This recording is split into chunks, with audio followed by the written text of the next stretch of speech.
That's exactly right. You hear that music? You know what that means? It means it's time for Field Yates' latest mock draft, which dropped this morning, and Fernando Mendoza is the first pick in the draft for the Raiders. That's not a surprise.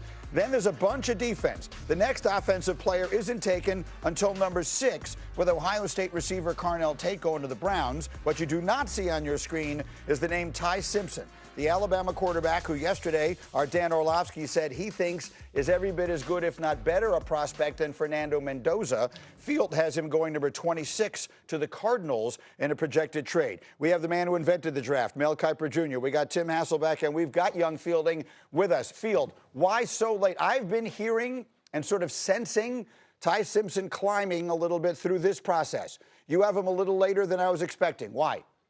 Yeah, Graney, it's hard to find a suitor prior to the Arizona Cardinals in a trade-ups. Look at some of the teams that might be in the market for a quarterback in this year's draft class. The Jets, obviously, at 2 and 16. It's not going to happen at number 2, and I'm not totally convinced that the Jets would take Ty Simpson in the first round. Then you go to the Pittsburgh Steelers at number 21. We had this conversation last year, and the Steelers ended up just running it with Aaron Rodgers. And I think that Aaron Rodgers will be back in Pittsburgh for another season this upcoming year. I just don't know when he is actually going to sign with the Steelers. So then you kind of imagine a scenario that is similar to where the Giants were last year when they got to have their cake and eat it too. They took Abdul Carter, the talented pass rusher, at 3rd overall. Then they traded back into the first round at the cost of 2 extra third-round picks. That's the exact compensation I had for Arizona moving up to do a deal with the Buffalo Bills. Okay, so we're looking at late first round as far as young Fielding is concerned. Now, for anyone, look, Dan got a lot of attention for what he said yesterday, and certainly a lot of strong disagreement saying he believes that Ty Simpson is actually the best quarterback in this class. But I want to show you a tweet that Mike Tannenbaum had. He reposted our clip of that. And he wrote on top of it, in talking to clubs, this opinion is shared by other teams as well. So, Mel, as you assess Fernando Mendoza and Ty Simpson, how big a gap do you see between the top 2 quarterbacks in this class? Yeah, that's not shared by anybody I've spoken to. Fernando Mendoza's at 1 on my board. Ty Simpson's at 25. You say, why? Fernando Mendoza's nearly 4 inches taller than Ty Simpson, 25 pounds heavier, 35 starts compared to 15, which is a risky, dangerous number for Ty. Then you think about 72% completion percentage to 64, right? 7 rushing touchdowns to 2. And the fact that he had 5 fumbles over a 7-game period, Ty Simpson, 5 fumbles lost, 6 total for the year.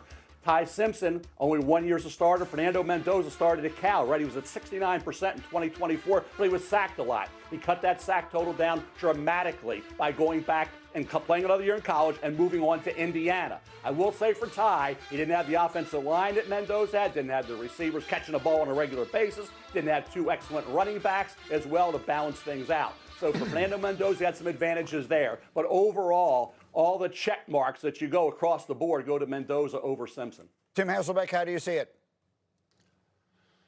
I see it like Mel. To me, look, it's not unusual for, a draft class to have guys, where there's difference of opinion. You think back to 2024, and it's, Caleb Williams, Jaden Daniels, and Drake May. You go back to 2023, it's Bryce Young, C.J. Stroud, guys like that in that draft. You go back to 2021, and listen, Trevor Lawrence, who I thought was an incredible prospect, clear number 1 that year.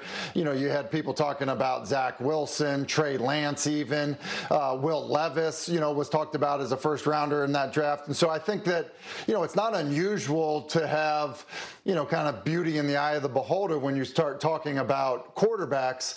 And I think there's an element of when you look at Alabama's offense, it's easier to find correlation to what people do on Sundays. You see him playing under center. You see him turning his back to the defense. You see more, move the, maybe don't love all the measurables in terms of, he is about 6'1". He's only about 211 pounds. He doesn't have, the Josh Allen arm strength that you typically would love to see in a quarterback that goes in the first round. But, it's not just a guy playing in the confines of an offense. It's a guy that was able to create. So I understand that people like him.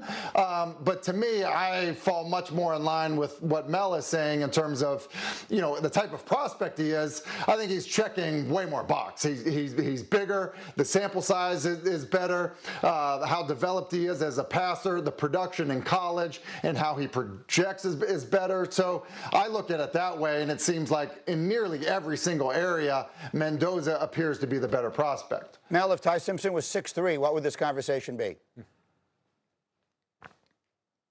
Well, Mac Jones was nearly 6'3", 217 pounds, and had 17 starts. Ty's got 15. Where did Mac Jones go? He went 15th overall. New England Patriots had a really good rookie year. Now he's resurfaced with the 49ers. Think about Mac Jones at 15 in that draft. People were saying, well, he's probably a second-round pick. He went 15. So when you think about where Mac Jones is right now, he showed he can be an effective starting quarterback in this league. So for me, that would be kind of the comp, if you say in terms of the size, the arm strength. Now, I said all year, Ty Simpson's a faster, more athletic Mac Jones. So that's why I've had Ty at one point in that top 15 on the big board. He fell back because he had those struggles late in the year. Now, he said he wasn't 100%. He was banged up, right? He didn't get a lot of support from his O-line, the running game, and the receivers were dropping some balls. So for Ty, I get it. I'm at 25. I like him, but I love Mendoza, and he's a lock to go number one to the Raiders. And Simpson, there's a wide range of opinion on Ty. Some think he's a second-rounder, third-rounder. Some think he could be a one. I think he falls into the mid to late first round.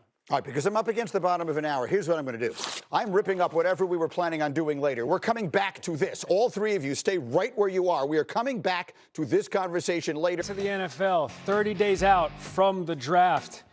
Field Yates releasing his latest two-round mock, just moments ago. Fernando Mendoza, yes, still going first overall to the Raiders. Then he has 4 straight Buckeyes from picks 3 through 6. He's going to have to answer for this. Somebody get him on the line. What about Bama quarterback Ty Simpson? He has the Cardinals traded back into the first round to take him at 26. Yeah, we got him on the line. That's right. Because that's the power of SportsCenter. Hanging out now with one of the greatest living Americans, NFL draft analyst Field Yates on the program. Thank you for spending a couple of minutes with us. To quote Randy Scott, in my possession right now, I do have a 2-round mock draft available for America on ESPN.com. And Field Yates is available for America right now, and that's where we're going to ask you about it. How do you see and why do you see Jeremiah Love fitting with the Commanders at number 7? This would be a value play for the Commanders because Love is the second-rated player on my overall big board. But positional value does come into effect here. Would Tennessee or the Giants, teams picking 4 and 5, say we have other work to do at more premium positions that would allow him to fall to number 7 for the Washington Commanders? Think Bijan Robinson. That's the level of prospect that I think we have seen Jeremiah Love establish himself at. He's not just the most explosive runner in this entire draft class.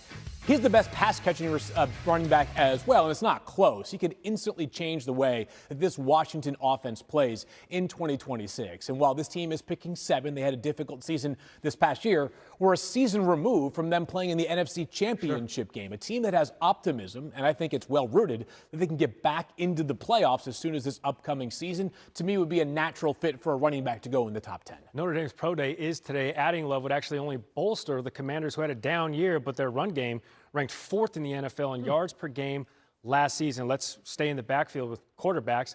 Lots of talk about where Ty Simpson's going to end up being picked. You have him going to the Cardinals at 26 via a trade back into the first round with the Bills. What do you think Simpson's ceiling is at the next level? Yeah, I think he'd be a solid starter at the NFL level. And this scenario that I laid out in my mock draft is similar to what the Giants did last year. I call it having their cake and eating it too. So in this mock draft, I have the Arizona Cardinals taking Arvell Reese, number 3 overall, pass rusher from Ohio State. They then move back at the same cost, basically, that the Giants paid to get up to take Jackson Dart last season. Simpson has really good accuracy and ability to drive the football when he can get his base underneath him, but he's 6'1", just over 210 pounds. He doesn't have this overwhelming arm strength, or when he's off platform, he can make throws with just basically the flick of his wrist. It was a tale of 2 seasons last year for Ty Simpson, who by about Halloween of last year felt like he was going to go in the first 10 picks of the draft. Wasn't as solid of a finish for him. He played through some injuries.